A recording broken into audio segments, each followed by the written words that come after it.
Hey everyone, Matt here from Must Do Canada, and as you can tell by the title of this video, I finally crashed my drone. But I wanted to share this story because it's just an incredible story of how it all happened. But so first to start, as many of you know, if you've been following since the beginning, last May we did a really incredible road trip called the Road to 150. 150 days across all of Canada, coast to coast to coast, except for Nunavut, but we're definitely hoping to get there soon, but there's no road. But yeah, it was a really incredible experience. And before that, I just thought, well, we're making videos. I saw a sale on a drone on this Phantom 4 here. So I picked it up, not really knowing what I was doing, but I knew it was gonna add some great shots to our videos. So I bought it, and then I learned all the hard news of getting all the permits for across Canada and buying the proper insurance and dealing with the national parks and everything. But in the end, it was totally worth it because the shots we got were incredible. I think they really added a whole nother dimension to the videos. Some of my favorite was Newfoundland. That was where I started. Yeah, just some great shots of Grossmore National Park and caribou and flying over the Earth's mantle and flying over all the ice that was coming into a place called Trinity, like the flow ice. In May. That was really incredible. I had never seen that before. Even Saskatchewan, getting like the canola fields and flying it up on the Dempster Highway near the Arctic, and Cabot Trail in Nova Scotia. It really added so much to the trip, and I'm happy I brought it and learned how to operate it.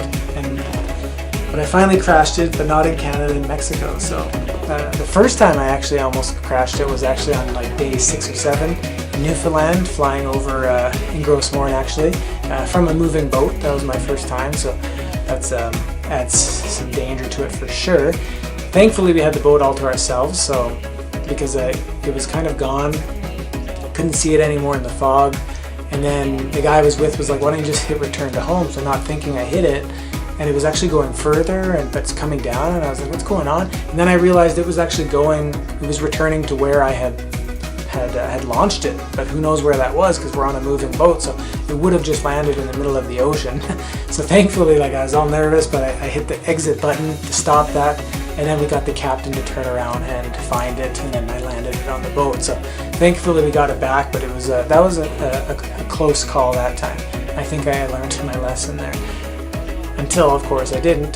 So yeah, I brought it to Mexico for Christmas. We were there visiting Carla's family, and I got some great shots of Acapulco on the beach and seeing the water come in, which was really beautiful.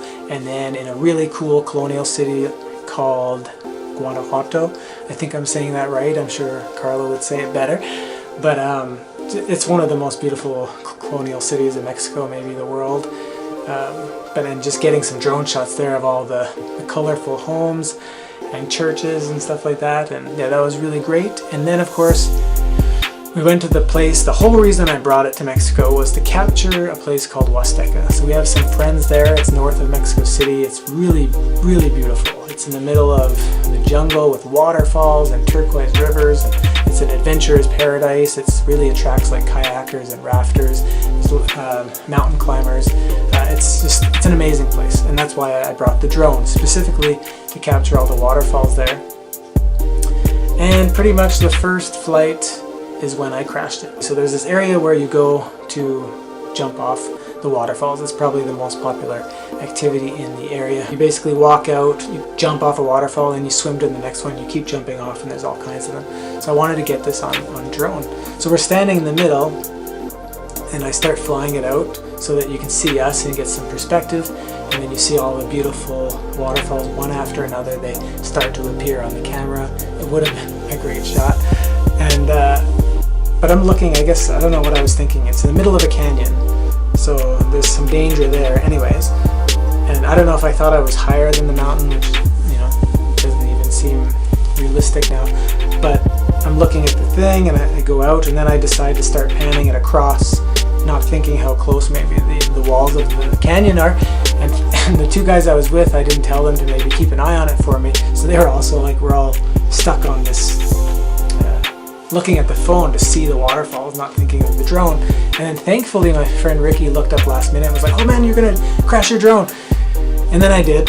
And I was in a bit of a shock, like my screen just went black and all, you know, kind of like the fuzziness of a TV when you lose connection, and then it just went black. And I'm just like, I didn't even know what to say. I almost didn't believe it, but then here it is gone, and I'm thinking like, it's really gone. Like it crashed at like 200 or 300 feet up on this cliffside.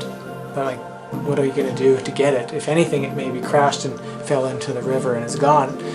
But he was like, no, I think I can still see it, and I couldn't see anything. I don't know how people have such great eyesight like that, but maybe because he knew where it was, but he saw a little white thing. This is where the story gets kind of crazy. So a month before we got there, like, I mean, literally, I've been there a few times and this wasn't there. So just 30 days before we got there, someone opened up a zip line in the area, and I just so happened to crash this thing like 2 or 3 feet from the platform of one of these zip lines. So we went and found the guys who operate the zip line, and we got them to take my friend Ricky, because he's from Mexico, so he can communicate better and he knows where it is. So we sent him, and they actually went ziplining to find the drone, and like a half hour later they come back and they actually have the drone with them. Like, it's incredible. So I got it back, and it was of course broken, unfortunately, so I couldn't get any more shots. So that was literally my only shot of Huasteca, unfortunately. But it cracked the leg off, and the wires were hanging out, and some of the wings were kind of cracked and damaged, so it wasn't usable. But when I got back to Mexico City, I found a DJI repair shop, and for $100 Canadian, they fixed it all up like new.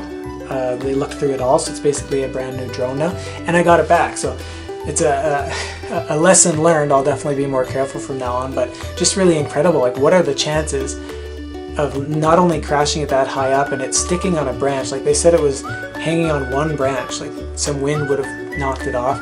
A zip line was built, people were there, they were willing to go get it, and then I got it fixed in Mexico City. So I have it back, so for all our videos coming up, we still have the drone, thankfully, because we're planning to do some cool stuff this year. Definitely stay tuned for the next video, because we're going to be sharing our trip up to the Arctic from last year. So we were one of the first ones ever to go on the new highway, the Mackenzie Delta, from Inuvik to Tuktoyaktuk, the first highway in Canada now to hit the Arctic all season. And yeah, it was pretty cool. It wasn't open to the public yet, but they allowed us to drive it, and it's pretty amazing. Like, you can drive to the Arctic Ocean in Tuktoyaktuk.